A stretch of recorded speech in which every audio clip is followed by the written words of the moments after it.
Nous vous saluons dans le nom de Jésus-Christ. Amen.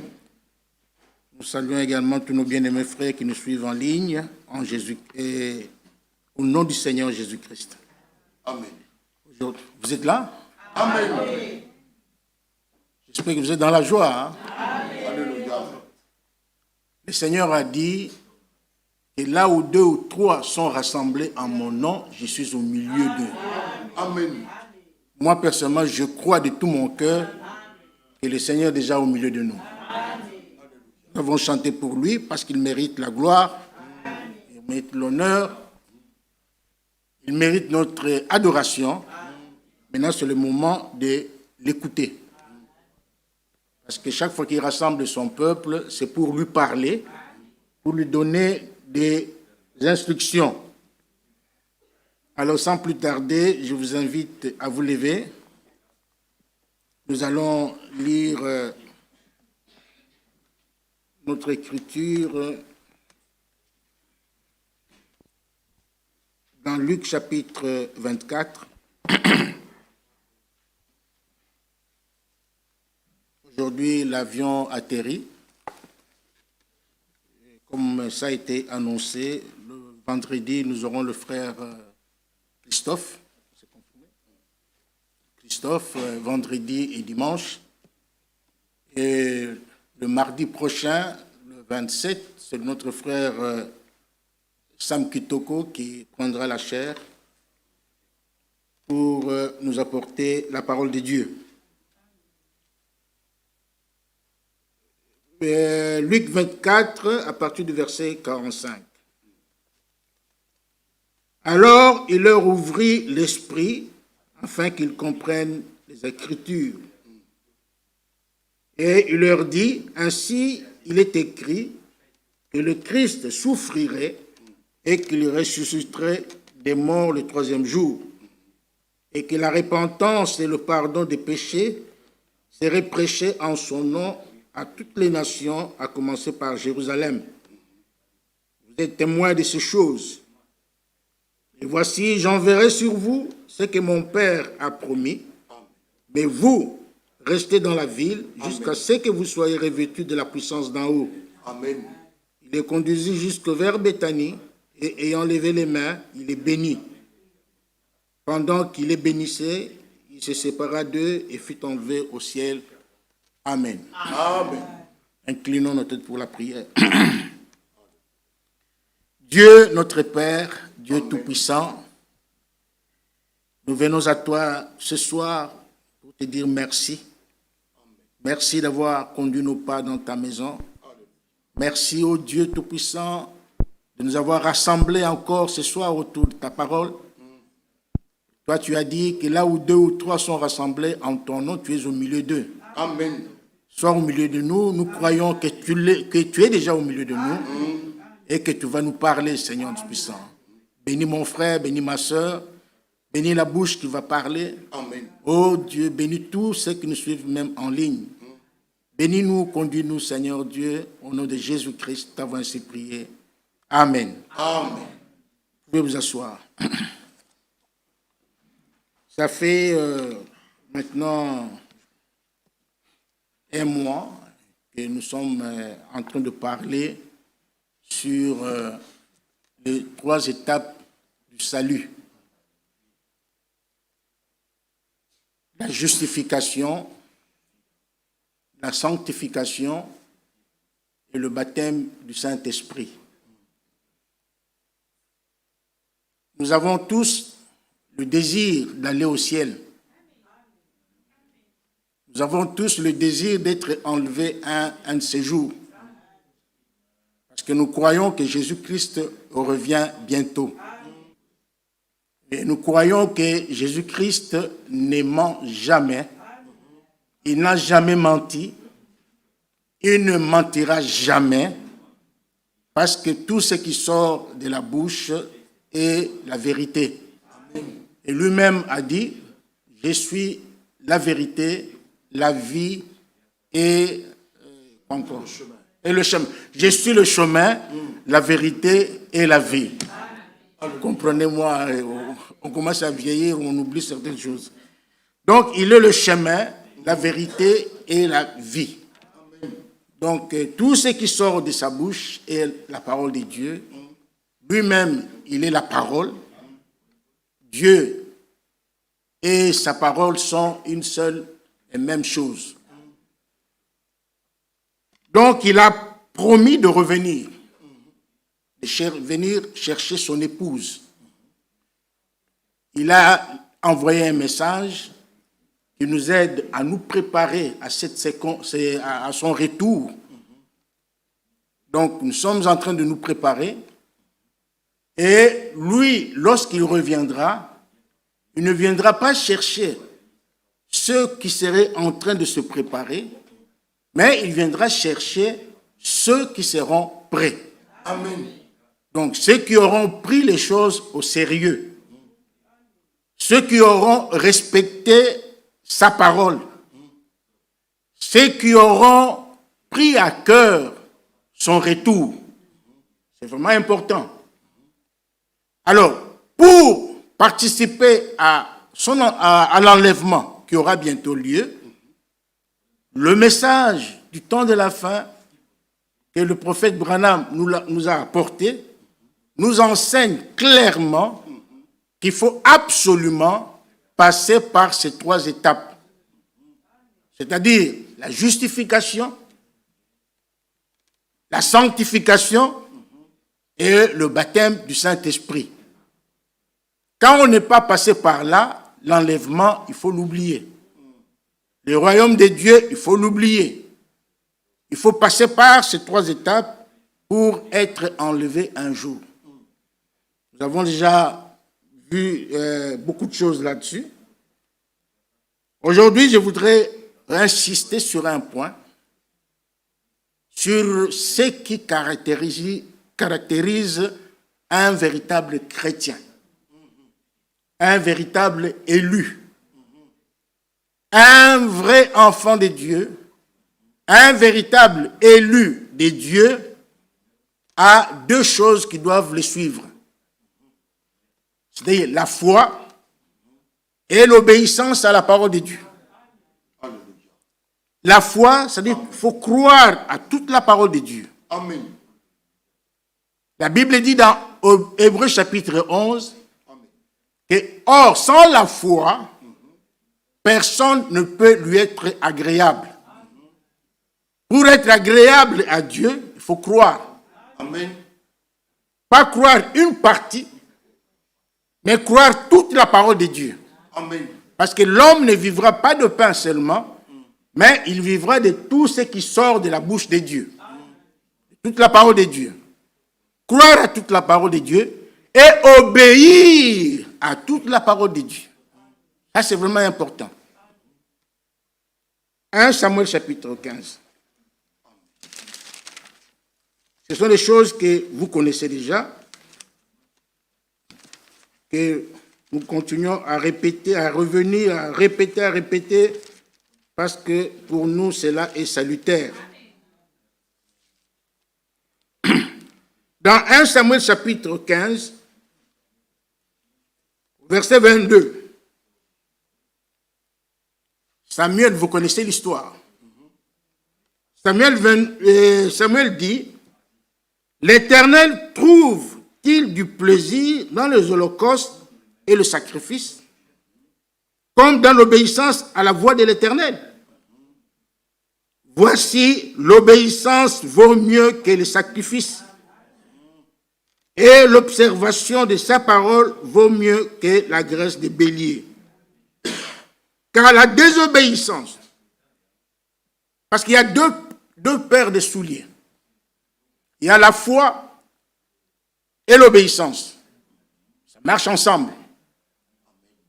D'un pied, tu mets la foi, de l'autre, tu mets l'obéissance. Amen. Ça va de pair, ça marche ensemble. Ce sont des jumelles. Il y a une autre paire de chaussures qui est l'incrédulité que tu mets à un pied, et il y a aussi la désobéissance. Donc celui qui est incrédule, c'est celui qui désobéit à la parole de Dieu. Et celui qui est incrédule ne peut jamais, jamais, au grand jamais, plaire à Dieu. Celui qui a la foi, c'est celui-là qui est agréable à Dieu. Amen. Celui qui croit. Pas qui croit comme ces rois ici.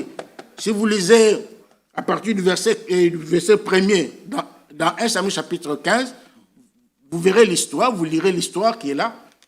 Ces rois-là avaient reçu la parole de Dieu.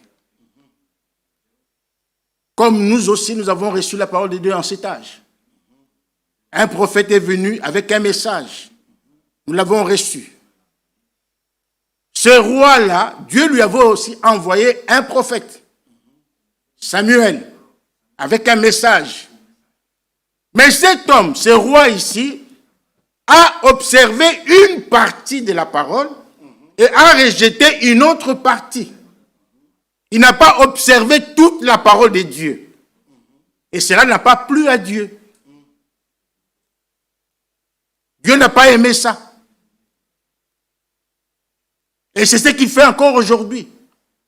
C'est lui qui reçoit sa parole, mais qui observe une partie seulement de la parole et néglige l'autre partie. Dieu ne l'agréera jamais. À cet homme, à cette personne, le Saint-Esprit ne viendra jamais. Au grand jamais, il faut l'oublier. Alors, il dit, Dieu prend-il plaisir aux holocaustes et aux sacrifices? Non. Dieu ne prend pas plaisir aux holocaustes et aux sacrifices.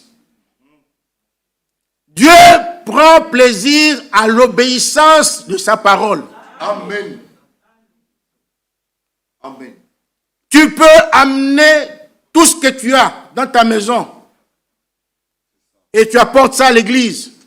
C'est bien. Mais si tu n'obéis pas à la parole de Dieu, ce que tu fais là est vain. Tu peux prendre tout ton argent en banque. Tu viens le mettre dans la caisse de l'église. C'est bien. Nous allons nous en servir. Mais aussi longtemps que tu n'obéis pas à la parole de Dieu, ce sacrifice-là est vain. Ça ne compte pas devant Dieu. Ça ne compte pas. Ce qui compte devant Dieu, c'est l'obéissance à sa parole. Amen. Dieu aime les gens qui obéissent à sa parole. Dieu aime les gens qui aiment ses commandements. C'est pourquoi dans Jean chapitre 14, Jésus a dit, si vous m'aimez, gardez mes commandements. Celui qui désobéit à la parole de Dieu est comme un sorcier. Dieu le considère comme un devin. Il connaîtra le sort des devins, des sorciers. C'est écrit au verset 22, 23. Il dit, car la désobéissance est aussi coupable que la divination. Alléluia. La désobéissance est aussi coupable que la divination. Et la résistance ne l'est pas moins que l'idolâtrie et les théraphim. Puisque tu as rejeté la parole de l'Éternel, il te rejette aussi comme roi. Vous comprenez? Lorsque tu négliges la parole de Dieu, Dieu te rejette aussi. Tu peux venir ici. Du 1er janvier au 31 décembre, tu viens, tu participes à tous les cultes, ce qui est une bonne chose. Tu donnes tu donnes la dîme, une bonne chose. Tu donnes tes offrandes, une bonne chose. Mais, sache que là au ciel, Dieu ne te compte pas. Dieu ne te compte pas. Tous les sacrifices que tu fais ne comptent pas devant Dieu. Dieu ne les agrée pas. Pourquoi? Parce que tu es désobéissant. Pourquoi? Parce que tu es négligent. La Bible dit quelque part, je crois dans Jérémie ou Ézéchiel, maudit quiconque fait l'œuvre de Dieu avec négligence. Alléluia. Amen. Tu fais l'œuvre de Dieu, c'est très bien. Tu fais l'œuvre, ce n'est pas que tu ne fais pas. Parce qu'ici, on ne s'adresse pas aux païens. On s'adresse à tous ceux qui viennent à l'église. Dieu s'adresse à son peuple. Tu fais l'œuvre de Dieu. Oui, tu fais l'œuvre de Dieu. Mais tu le fais avec négligence. Et lorsque tu le fais avec négligence, la Bible dit que tu es sous la malédiction. Vous comprenez? Donc, nous sommes appelés à prendre les choses au sérieux. Et nous devons bien comprendre les Écritures. Nous devons bien comprendre la parole de Dieu. Comme nous l'avons lu dans Luc chapitre 24. Il leur ouvrit l'esprit pour qu'ils comprennent les Saintes Écritures. Si tu ne comprends pas la parole de Dieu, tu commettras des erreurs dans ta vie.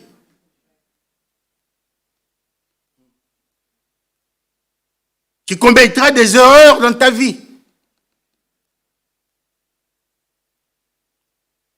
Comme nous l'avons montré, je crois, le dimanche, le Seigneur a posé la question à ses disciples. Avez-vous compris toutes ces choses? Il faut bien comprendre la parole de Dieu. Il faut prendre les choses au sérieux. Vous comprenez bien les cours qu'on vous donne à l'école. Les mathématiques, français, tout ça, on vous enseigne toutes ces choses. Vous les comprenez très bien et vous obtenez de bons résultats à la fin de l'année scolaire. Mais la parole de Dieu est au-dessus de tout.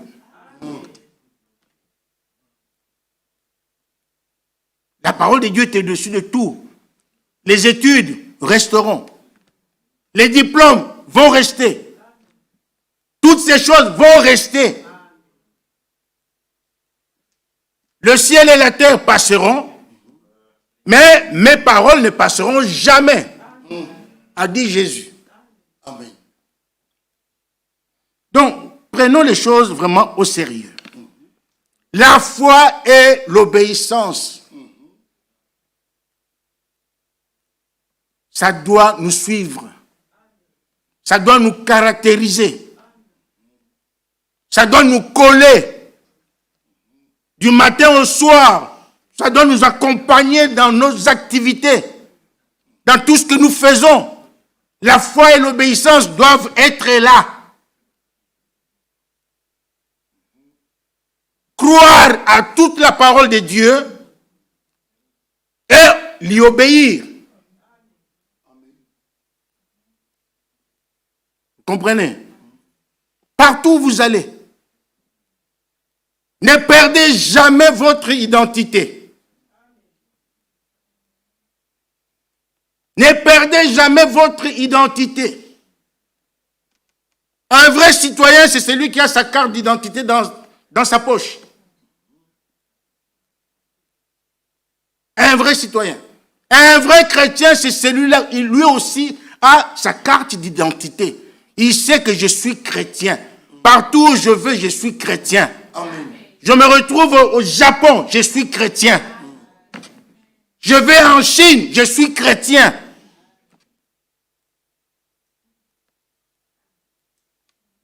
Ce n'est pas à dire, ah non, ici frère Michel n'est pas là, il ne me voit pas. Je peux faire ce que je veux. Je ne vois pas le diacre, Kwira n'est pas là, je peux faire ce que je veux. Non. C'est question de la conscience. Conscience. Partout où tu vas, tu es chrétien. Tu dois être chrétien. Partout où tu vas, la foi et l'obéissance doivent t'accompagner. Amen. Parce qu'il n'y a pas un Dieu japonais, un Dieu chinois, un Dieu congolais, un Dieu... Non, non, non, non, non. Il est le seul, le maître, le seul vrai Dieu. Le seul vrai Dieu est la vie éternelle. Le Seigneur Jésus-Christ, il est partout. Il est au Japon, il est partout, il te voit. Donc, la foi et l'obéissance à toute la parole doivent nous accompagner. Lisons dans Jacques chapitre 2. Jacques chapitre 2.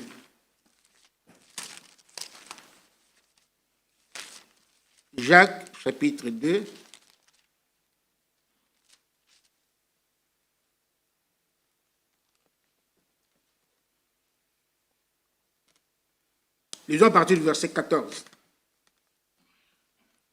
Mes frères, vous qui êtes assis ici ce soir, ceci s'adresse à vous.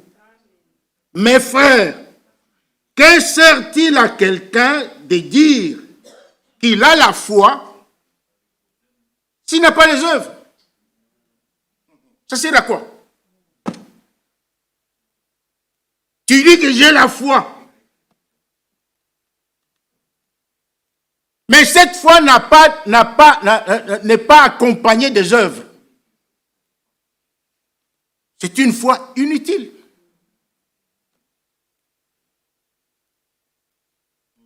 C'est une foi inutile. C'est comme quelqu'un qui dirait, je suis marié, mais on ne voit jamais sa femme.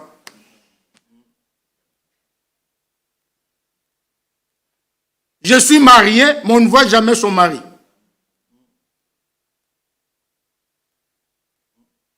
Est-ce que vous me suivez? Lorsque quelqu'un dit que je suis marié, il doit aussi présenter sa femme. Je vous ai toujours dit que je suis marié, voilà ma femme. Je vous ai toujours dit que je suis marié, voilà mon mari. Alors quelqu'un qui dit j'ai la foi, il doit aussi montrer les œuvres. Alléluia. Amen. Il doit aussi montrer les œuvres. Il doit montrer l'obéissance. C'est par l'obéissance qu'on saura que tu crois. Amen. C'est par ton obéissance. Mais lorsque tu n'obéis pas à la parole de Dieu, mais tu dis quand même, je crois. Mais tu crois en quoi? Tu crois quoi? C'est quelle sorte de foi que tu as? Parce que la véritable foi est toujours accompagnée des œuvres. Elle est toujours accompagnée de l'obéissance. Amen. Ce sont des jumelles qui marchent ensemble. Amen. Partout où elles vont, on les voit toujours ensemble. La foi et l'obéissance. La foi et l'obéissance.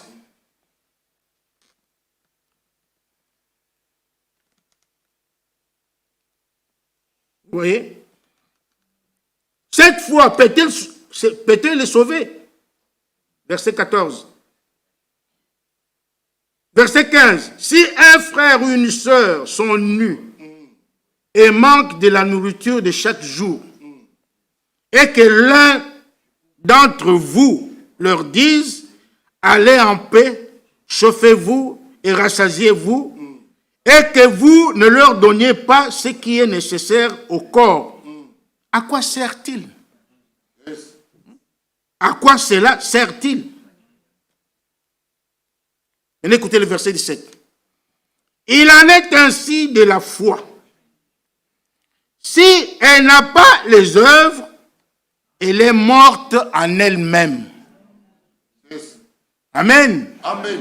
Elle est morte. Une foi qui n'est pas accompagnée de l'obéissance, elle est morte.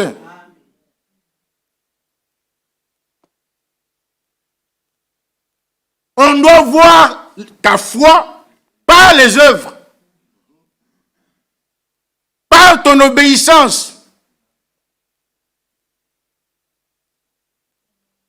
Vous voyez? Verset 18. Mais quelqu'un dira, toi tu as la foi, et moi j'ai les œuvres. Montre-moi ta foi sans les œuvres, et moi je te montrerai la foi par mes œuvres. Alléluia. Amen. Montre-moi ta foi qui est sans obéissance, mais moi je te montrerai la foi, ma foi en moi, qui est accompagnée de l'obéissance. L'obéissance est vraiment quelque chose que Dieu recommande, que Dieu attend de chaque fils et fille de Dieu. Pas dire seulement que je crois. Oui, moi je crois, j'ai une grande... Non, ce n'est pas ça. Montre-nous ta foi par les œuvres, par l'obéissance. Verset 19. Qui croit qu'il y a un seul Dieu. Tu fais bien. Les démons le croient aussi. Et ils tremblent. Les démons croient aussi en Dieu. Et ils tremblent. Donc ça ne sert à rien de chanter du matin au soir que j'ai la foi. Alors, et pendant que tu désobéis à la parole de Dieu, sache que les démons aussi croient. C'est ce que la Bible nous enseigne ici. Les démons aussi croient. Et eux, ils tremblent même. Toi, peut-être, tu négliges Dieu. Tu négliges la parole de Dieu. Parce que tu en as pris l'habitude. Tu es habitué habitué à Dieu. Donc, tu as pris l'habitude, tu négliges et tout. Mais les démons, eux, connaissent Dieu. Ils le connaissent. Ils connaissent sa puissance. Ils connaissent sa grandeur. Ils savent qui est Dieu. Les démons. C'est pourquoi ils tremblent. C'est pourquoi lorsque vous imposez les mains sur quelqu'un qui est possédé des démons, vous imposez les mains sur lui, vous en invoquant le nom du Seigneur Jésus-Christ, ils vont fuir. Amen. Amen. Ils vont fuir. Parce qu'ils tremblent. Quand ils entendent le nom de Jésus-Christ, ils tremblent déjà. Frère Branham dit, lorsqu'un vrai chrétien, un véritable chrétien, pas un faux chrétien, pas un soi-disant chrétien, un vrai chrétien, lorsqu'il se met seulement à genoux dans sa chambre, il n'a pas encore commencé à parler, il se met seulement à genoux pour prier, les démons tremblent déjà. Les démons tremblent déjà. Parce qu'ils savent que maintenant, c'est fini pour nous. Ils le savent. Ils tremblent. Jésus a dit, en mon nom, vous chasserez les démons. Amen. En mon nom, vous imposerez les mains aux malades. Et les malades seront guéris. Amen. La maladie, c'est un démon. La folie, c'est un démon. Et ces démons-là, ils connaissent. L'un a dit dans la Bible, il a dit à Paul, non, il disait à quelqu'un comme ça, toi, nous connaissons Paul. Mais toi, qui es-tu? Nous connaissons Paul. Il connaissait Paul parce que Paul était un véritable chrétien. Paul était rempli de Jésus en lui. Il avait le Saint-Esprit. Alors les démons qui étaient dans cet homme-là ont dit à l'autre, nous connaissons Paul, mais toi qui es-tu? Et ils l'ont suivi. Vous voyez? Donc, en mon nom, vous chasserez les démons. Dieu nous a donné ce pouvoir-là. Amen. Ils tremblent devant Dieu. Il tremble devant Jésus.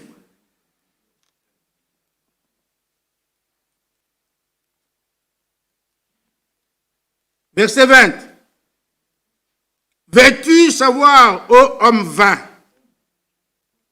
que la foi sans les œuvres est inutile? Sachez-le ce soir, mon frère, ma soeur, qu'une foi, la foi sans l'obéissance est une foi inutile. Inutile. Si vous venez ici, comme je l'ai dit, du 1er janvier au 31 décembre, vous venez ici parce que vous pensez croire.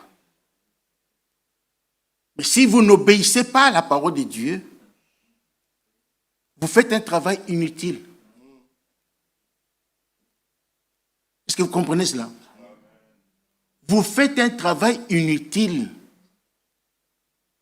Vous venez seulement chauffer les bancs ici. Il y a certains dimanches où la salle est pleine ici, bon, donc on va aller chercher des chaises là derrière. C'est bien. Et lorsque vous remplissez cette salle, sans, donc, comment dirais-je, étant désobéissant à la parole de Dieu, vous le faites en vain. Vous le faites en vain.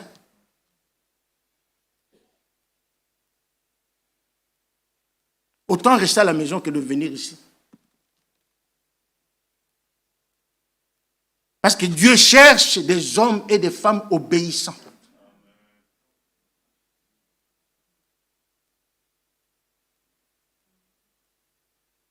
Dieu est prêt à donner le Saint-Esprit à ses enfants.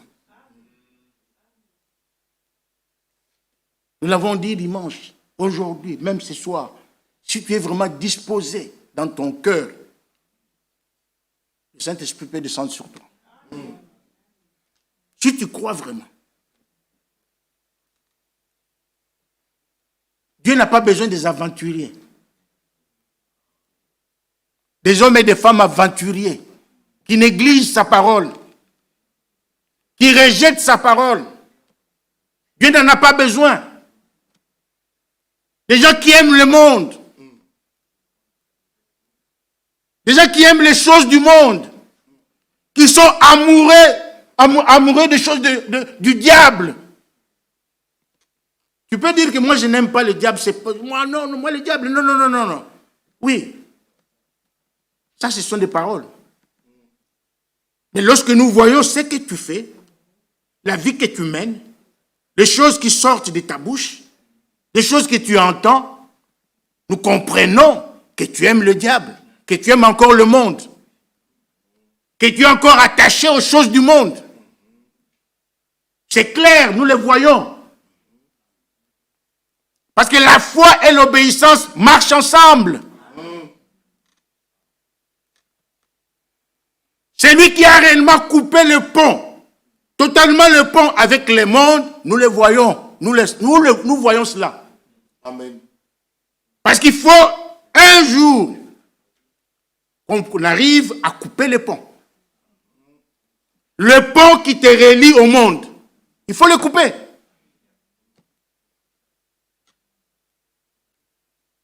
Il faut le couper.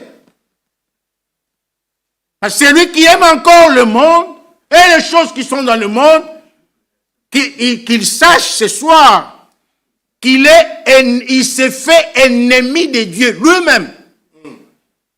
Il s'est fait ennemi de Dieu. Parce qu'il est en hostilité avec Dieu. Il est inimitié avec Dieu. L'amour du monde est inimitié contre Dieu. Et si tu aimes encore le monde, Dieu ne peut pas te donner le Saint-Esprit. Il ne peut pas. Vous voyez? Continuons. Verset 21, Jacques chapitre 2, verset 21. Abraham, notre père, ne fut-il pas justifié par les œuvres il offrit son fils Isaac sur l'autel, Abraham était un homme comme vous et moi. Abraham était un païen. Mais Dieu l'a appelé. Comme il t'a appelé toi ce soir. Amen. Nous étions des païens. Comme Abraham. Abraham était aussi un païen. Il ne connaissait pas Dieu. Mais Dieu s'est révélé à lui.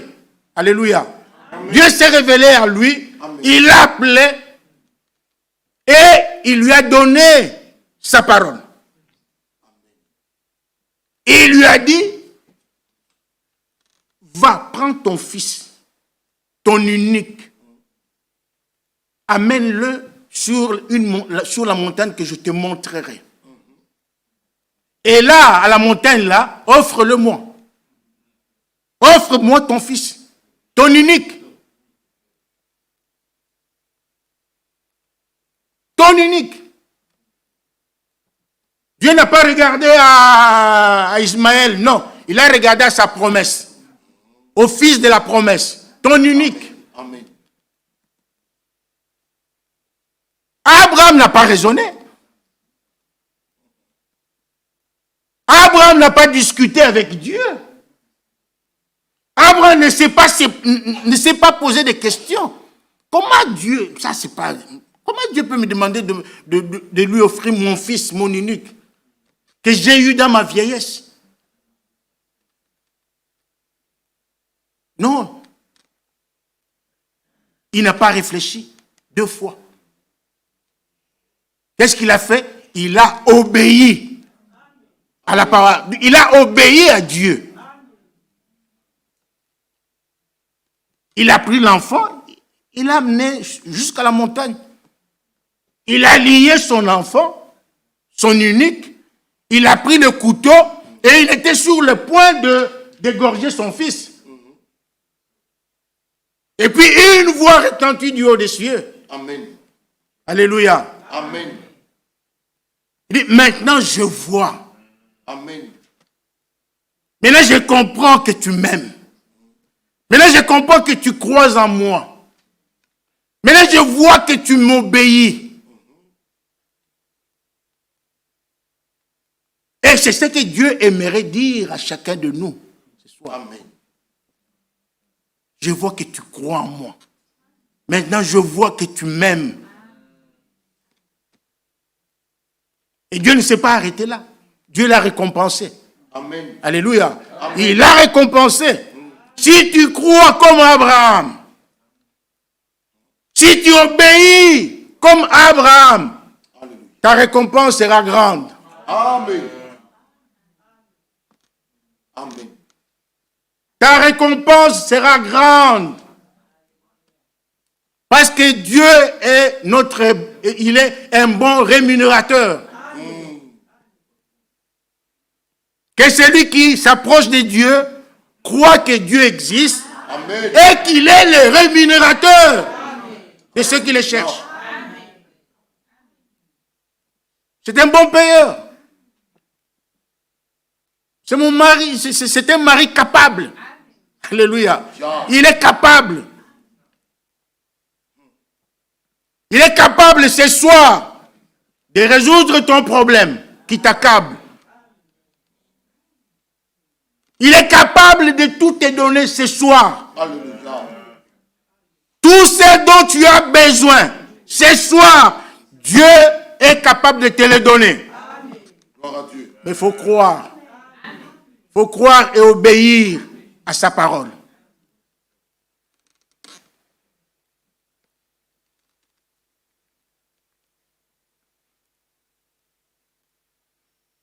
Abraham 21, notre père ne fut-il pas justifié par les œuvres lorsqu'il offrit son fils Isaac sur l'autel? Verset 22. Tu vois que la foi agissait avec ses œuvres. Alléluia. Et que par les œuvres, la foi fut rendue parfaite. Amen. Ah, je m'attendais à un grand amen là. Par ton obéissance, tu peux rendre ta foi parfaite. Lorsque tu obéis à la parole de Dieu, tu rends ta foi parfaite. Il y a un message que Frère Branham a prêché, la foi parfaite. Lisez ce message-là. La foi parfaite.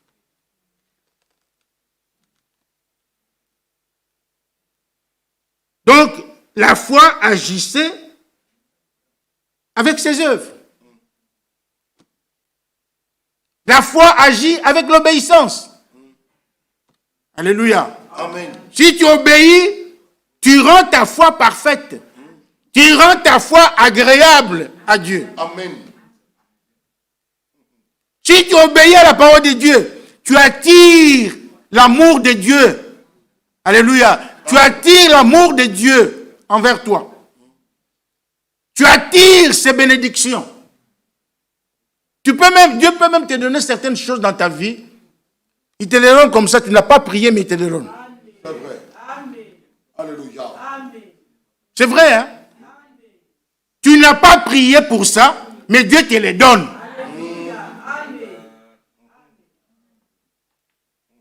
C'est ce que Jésus a dit.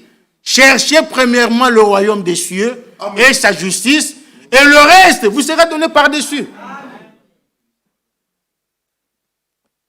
Comme le frère Jean-Claude dit, comment tu dis ça? Matabiche.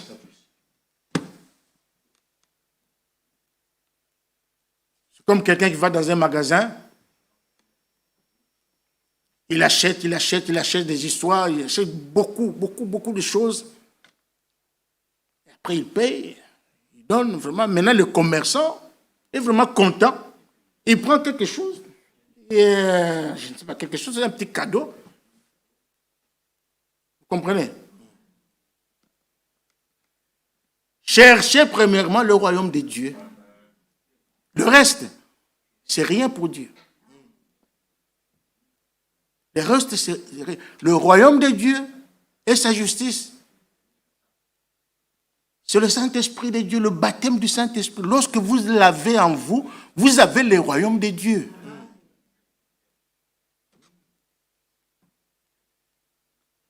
Un jour, Jésus parlait avec les gens. Il parlait, je crois, et puis il leur dit, le royaume de Dieu est au milieu de vous. Alléluia. Il dit, le royaume de Dieu est au milieu de vous. Quelqu'un pouvait regarder aussi, mais le royaume de Dieu est là-bas. Non, le royaume de Dieu est au milieu de vous.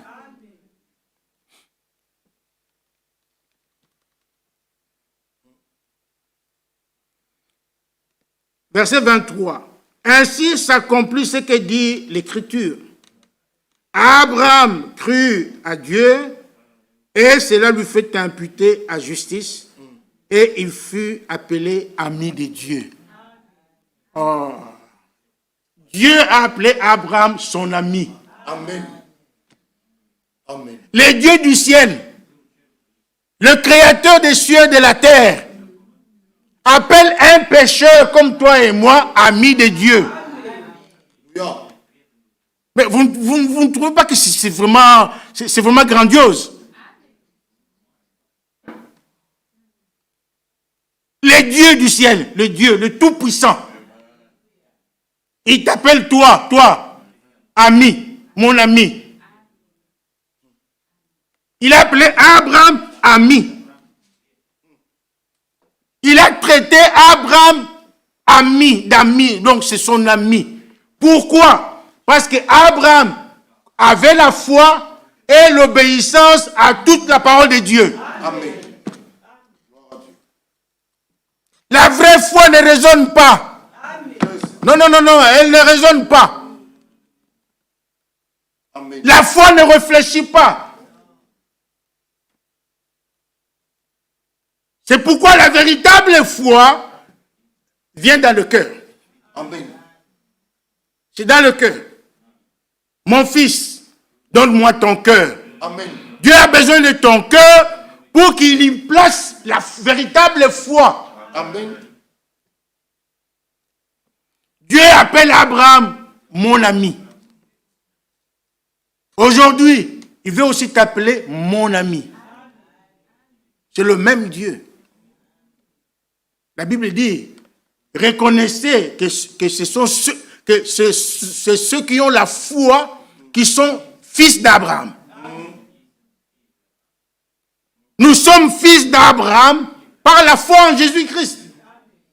Abraham est le père de notre foi.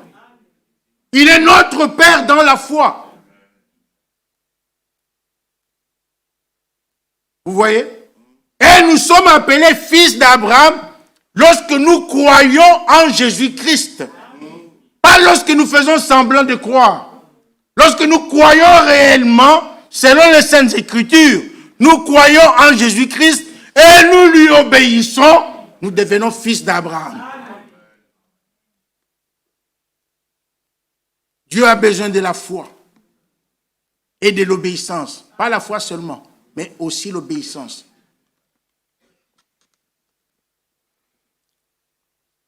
Et cela lui fut imputé à justice et il fut appelé ami de Dieu. Ne veux-tu pas être appelé ami de Dieu? Amen. Alléluia. Amen. Dieu veut que tu sois son ami.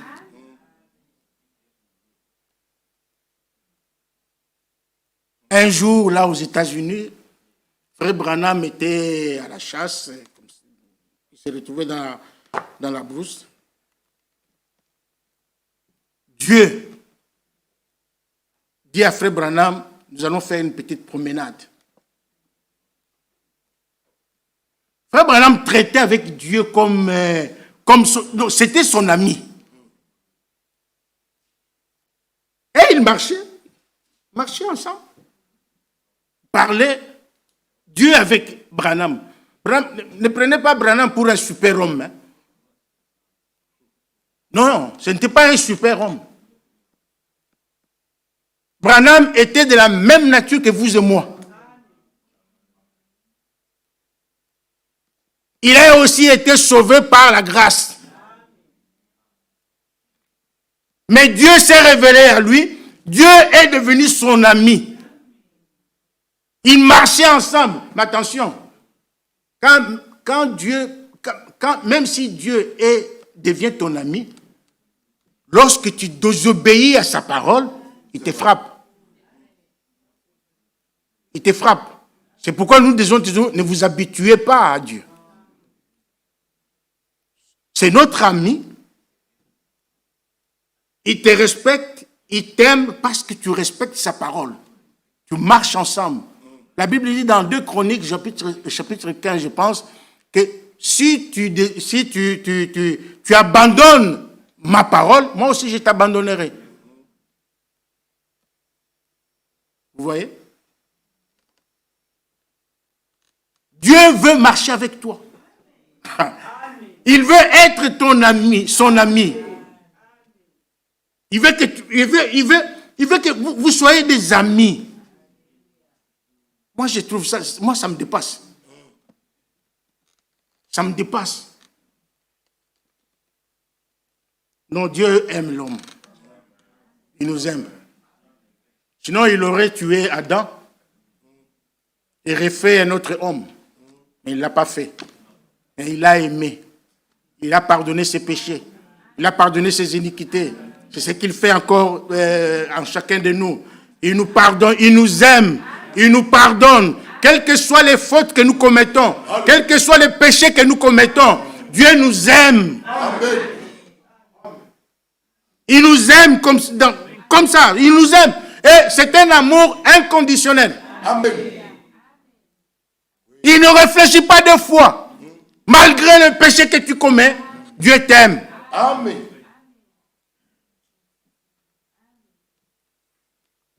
Que Dieu nous aide. Verset 24, après avoir été appelé ami de Dieu, le verset 24 dit, vous voyez que l'homme est justifié par les œuvres et non par la foi seulement. Donc l'homme est justifié par son obéissance. Alléluia. Pas par la foi seulement. Parce que nous avons dit que la foi sans l'obéissance est une foi inutile. Elle est morte. Verset 25. Rahab, la prostituée, ne fut-elle pas également justifiée par les œuvres lorsqu'elle reçut les messagers et qu'elle les fit partir par un autre chemin? Comme le corps sans esprit est mort, de même la foi sans les œuvres est morte. La foi sans l'obéissance, elle est morte. C'est comme un véhicule qui sort de l'usine. Un véhicule tout neuf. Mais s'il n'y a pas de moteur dedans, ce véhicule-là n'ira nulle part. N'est-ce pas, non? Il n'ira nulle part. Un homme sans âme, il est mort. La foi sans l'obéissance, elle est morte.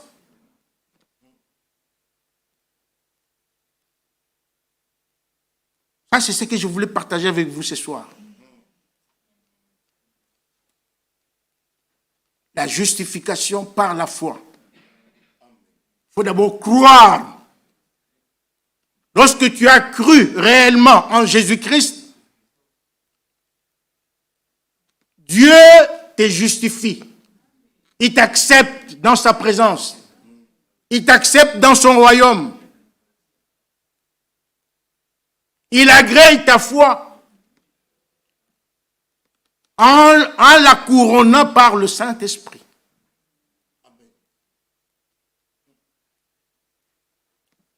Actes chapitre 5.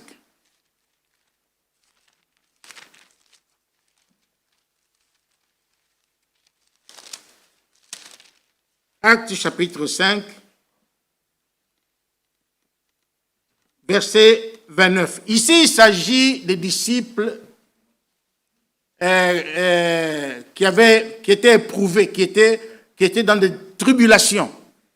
On leur interdisait de prêcher au nom de Jésus-Christ. Alors, le verset 29, on dit, Pierre et les apôtres répondirent, il faut obéir à Dieu plutôt qu'aux hommes. Alléluia. Il faut obéir à Dieu plutôt qu'aux hommes. Il y a beaucoup de gens qui obéissent aujourd'hui aux hommes et négligent la parole de Dieu. Il y a des gens comme ça. Beaucoup, il y en a beaucoup. Il y a même des soi-disant chrétiens qui obéissent aux hommes plutôt qu'à Dieu. Ils négligent la parole de Dieu pour faire la volonté de l'homme. Ça, c'est grave. C'est très grave.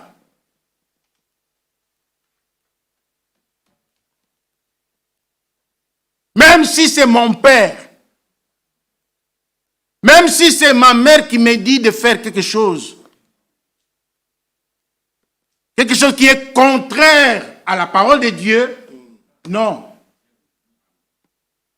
Même si c'est mon mari, mes sœurs, écoutez bien, même si ton mari te demande de faire quelque chose contraire à la parole de Dieu, dites-lui non. Chérie, vraiment avec tout le respect que je te dois, avec tout l'amour que j'ai pour toi, je suis vraiment désolé, je dois faire la volonté de Dieu. Je dois faire la volonté de Dieu. Parce que Dieu doit prendre la première place dans la vie de chacun de nous. Amen. Amen. Même si ton mari te menace, te dit, si tu ne fais pas ça, divorce. Pas de problème. Mais les dieux au ciel qui voient tout, qui voient que tu respectes sa parole, ne va pas te laisser. Il va te secourir. Il viendra à toi, croyez-le.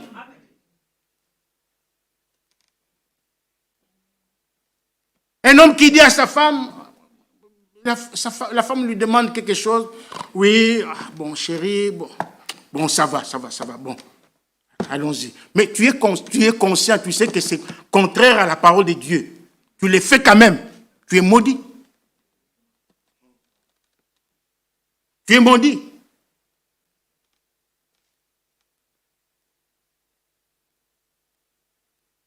C'est quoi le verset là qui dit j'ai pris ma volonté. C'est Job combien? Job 23. Lisons-le. Job 23.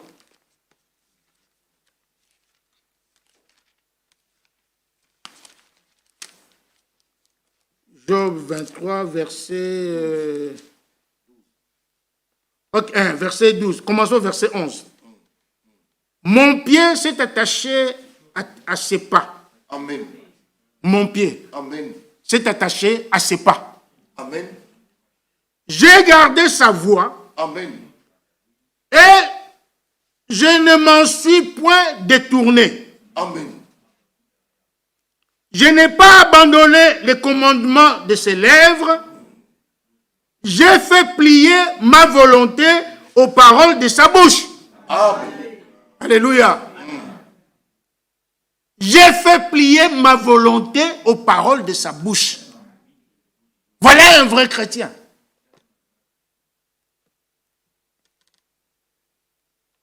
Il faut que Dieu prenne la prééminence dans la vie de chacun de nous. Que Dieu soit au numéro 1, à la première place dans notre vie.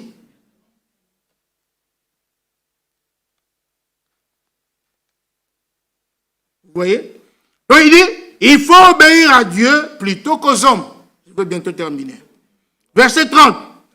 Le Dieu de nos pères a ressuscité Jésus que vous avez tué en le pendant au bois. Dieu l'a élevé, je suis dans Actes chapitre 5, verset 31 maintenant. Dieu l'a élevé par sa droite comme prince et sauveur pour donner à Israël la repentance et le pardon de péché. C'est ce qu'il fait encore aujourd'hui. Alléluia. C'est ce qu'il fait encore ce soir. Jésus a été élevé, n'est-ce pas? Et il a été élevé par sa droite comme prince et sauveur pour donner à l'église de Ninove la repentance et le pardon des péchés. C'est un don. Alléluia. C'est un don que chacun doit recevoir de Dieu. Il faut que Dieu te donne la repentance et le pardon de tes péchés. C'est une expérience que chacun doit faire.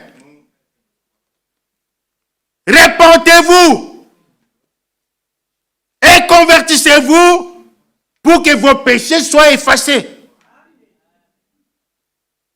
Et vous recevrez le don du Saint-Esprit.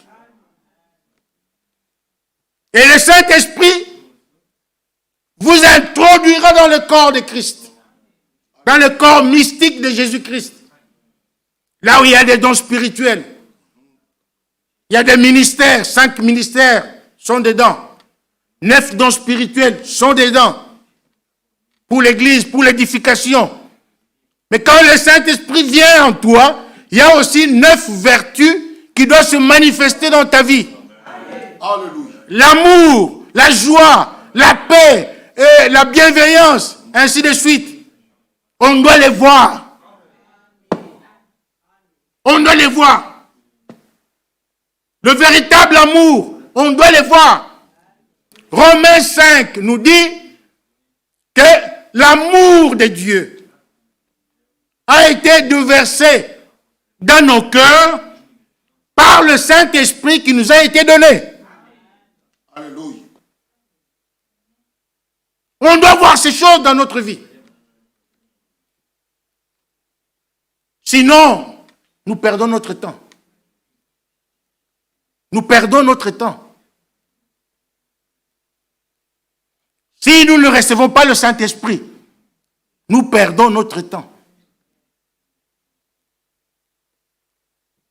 Nous ne venons pas ici seulement pour jouer, pour nous connaître, pour nous amuser, pour chanter la musique, prêcher. Non, nous venons ici pour expérimenter la vie éternelle. Expérimenter toutes les bénédictions que Dieu nous a données. Et toutes ces bénédictions sont en Christ. Amen. Loué soit le Père de notre Seigneur Jésus-Christ, Amen. qui nous a bénis de toute bénédiction spirituelle dans le lieu céleste en Christ.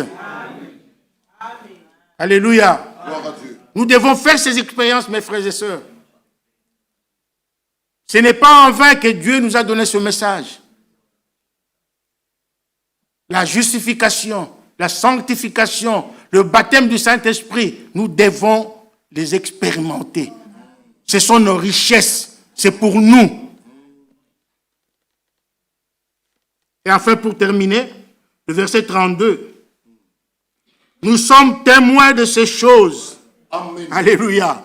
Gloire à Dieu. De même que le Saint-Esprit. Donc les apôtres prennent en témoin même le Saint-Esprit. De même que le Saint-Esprit que Dieu a donné à ceux qui lui Obéissent. j'ai pas bien entendu. Dieu. Qui donne à ceux qui lui Donc il faut obéir à la parole de Dieu. Dieu donne le Saint-Esprit seulement à ceux qui lui obéissent. Gloire à Dieu. Que Dieu vous bénisse. Amen.